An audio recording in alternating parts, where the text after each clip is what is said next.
stereotypes for like loud ghetto girls who chew their gum too loud. Well, I hear the broad and market girl coming from high school trying to fight everybody she sees on the street. Who just like messy weave, like Booze, louds, black and miles, weed. Weed is weed. It's a couple of things that come to mind.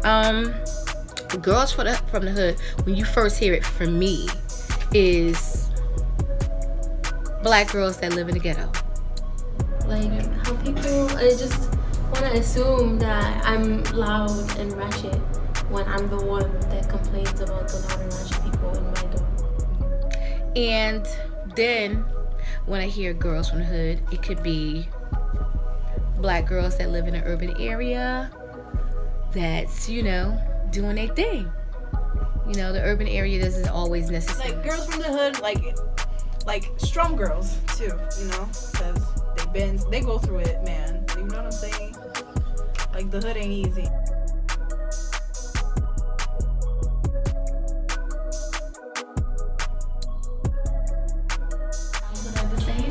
I don't believe they're necessarily the same, but I do believe that they're part of the same family. Because, I would say that childhood is more of a generalization of what we're talking about, the topic. But I believe that girlhood is just tailored specific to the female experience and how they grow up. So you explained it to me. I had no idea what girlhood was. But now that I think about it, it's two completely different things. Because your childhood is like, alright, when I think about childhood, I think about like watching Powerpuff Girls, playing my Tamagotchi and stuff.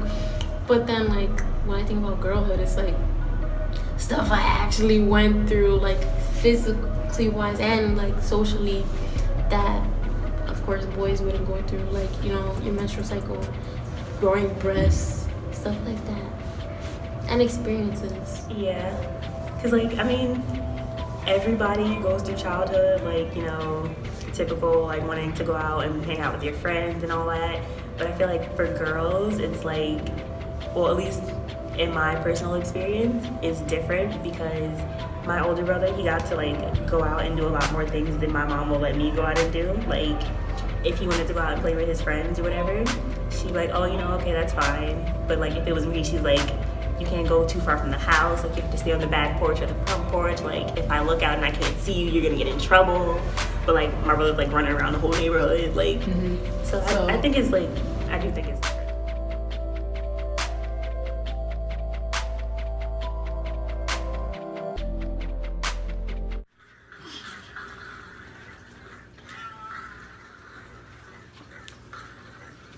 Look, let's do this.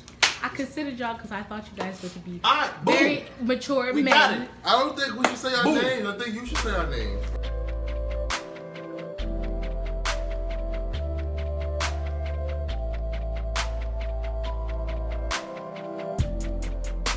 At a young age, you're treated like hoes, so when they get older, They still treat you like hoes.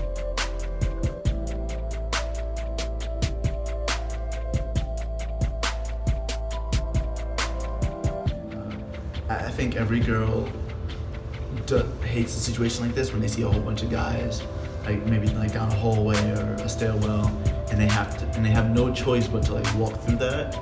I know for a fact that they hate that shit. I know for a fact I've seen it happen. I've been one of the dudes sitting in the stairwell and seen a female look at all of us and the uncomfort in her face. And honestly, I don't like seeing that, but at that moment, it's just I can't. You have to walk through this or walk around it. Catcalling, I know particular girls don't like it. If you catcall in a certain way. There's nothing wrong with a compliment, but it's one thing when you go too far with that, and it just becomes unnecessary and unwanted.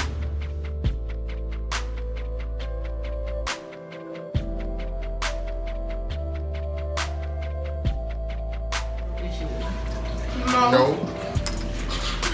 There's nobody dying from it. Your life ain't altering or being changed from it. I don't think you will be perfectly fine 5 minutes later after being catcalled. So you feel like catcalling is not a really big issue? Nope. No. Not as serious as child abuse, racism,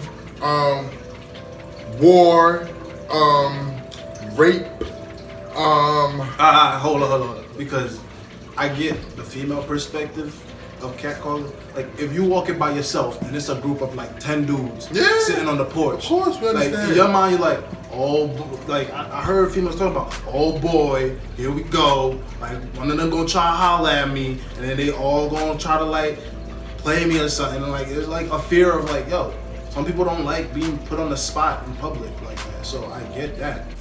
Let me reevaluate what I said. Catcalling is not an issue unless it consists of a man that does not know how to quit, and then he takes matters into his own hands and gets what he wants. That's when it's an issue.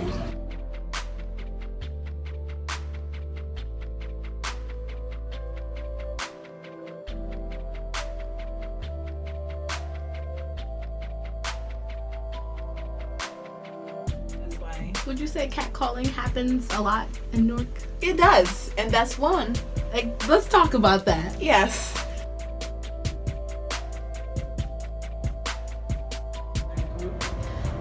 Do they think that catcalling is an issue? And most of them said no. That bothers me. That makes me wanna.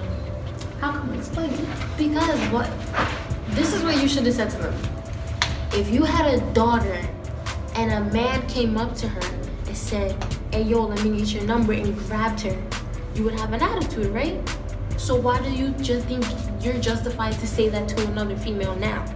Because I know if you had a daughter, you would get an attitude. It takes a guy to actually feel that experience, not feel the experience, but if it's a woman close to them, then they'll get it. Especially if it's their daughter. My experience in Newark, I mean, you do have some good guys. You do have some nice guys that do know how to approach you properly and like, hey, how you doing? How's everything going? You know, can I, talk to you? I mean, you might get a couple of those, but you get more of the catcall. How do you feel about it now? When I was in high school, it didn't bother me just because I feel like girls, it's like, oh, I'm finally getting attention from this boy. Now I think it's disgusting. Like, Yo, baby, yeah. You know, hey, yo, mom. Yo, shorty, come here, let me talk to you, you know. Hey, yo, thickness, you know. Ooh, baby. Pretty, you pretty. Hey, yo, pretty. Chocolate. You know, hey, yo, you know what? You know, like you know. I'm just demonstrating because that's how they call you. Hey, yo, ma. Like, I'm not your mother. I don't remember giving birth to you. Thank you. Good night. You know, shorty. Okay, you short too, nigga. What you talking about? You know, I'm just telling the truth. Telling the truth. Yeah, like walking down the street, staying at the bus stop, even walking with my mom once. Like, this guy tried to talk to me, like, while I'm with my mother. Like, can you not? Like, my mother's right here. And So I remember walking in front of this construction site with my mother, and guys were like, "You're blah blah blah blah blah," and I was like, and that was back in Brazil, and I was just like, did that just happen?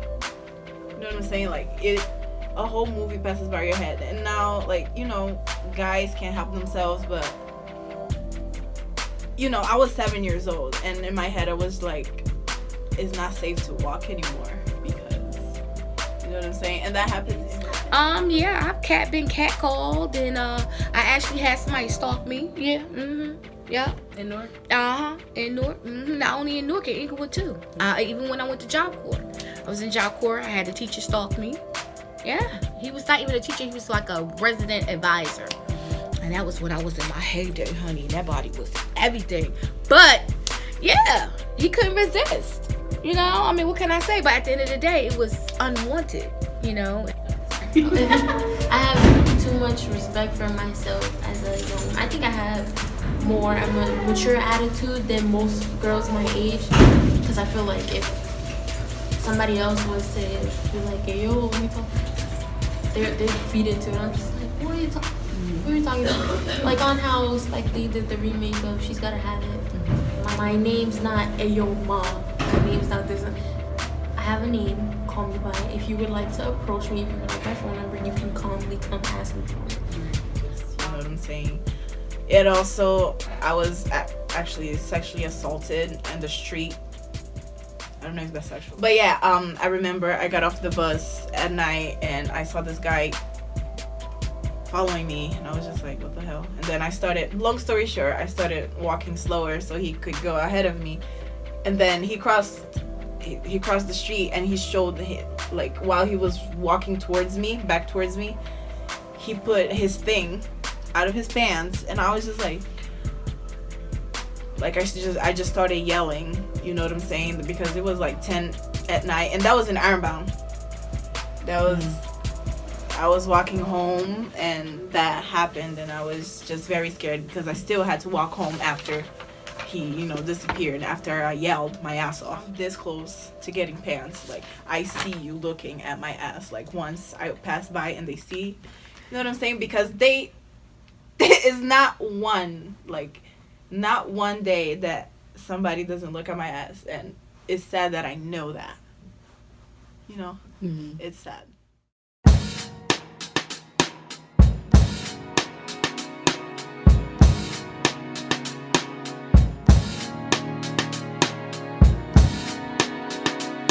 Yes. I would consider myself a girl from the hood. I mean, I guess.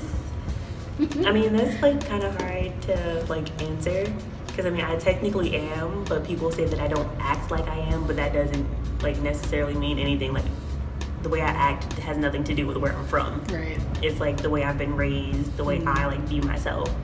So I mean, yeah, I guess I'm a girl from the hood. But I don't act like a girl from the hood. I mean, I represent my city. Like, no matter, even where I live now, people be like, "Oh, where are you from?" I'm from Brick City. I'm from Newark. I'm from the hood. I grew up. No. Why?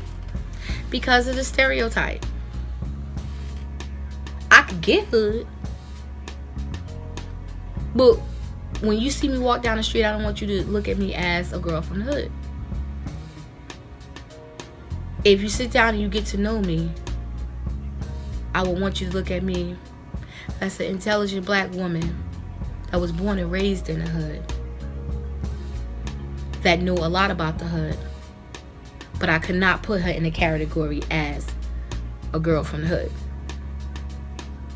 I could just put her in the category of a strong black, beautiful woman that has survived a lot by living in the hood, being able to experience living in the middle class section, and, you know, bringing her daughter up the best way she can to make sure that she could be all that she can be, living in the urban area. The things that I've learned when I was in the hood, I thank God for. I do.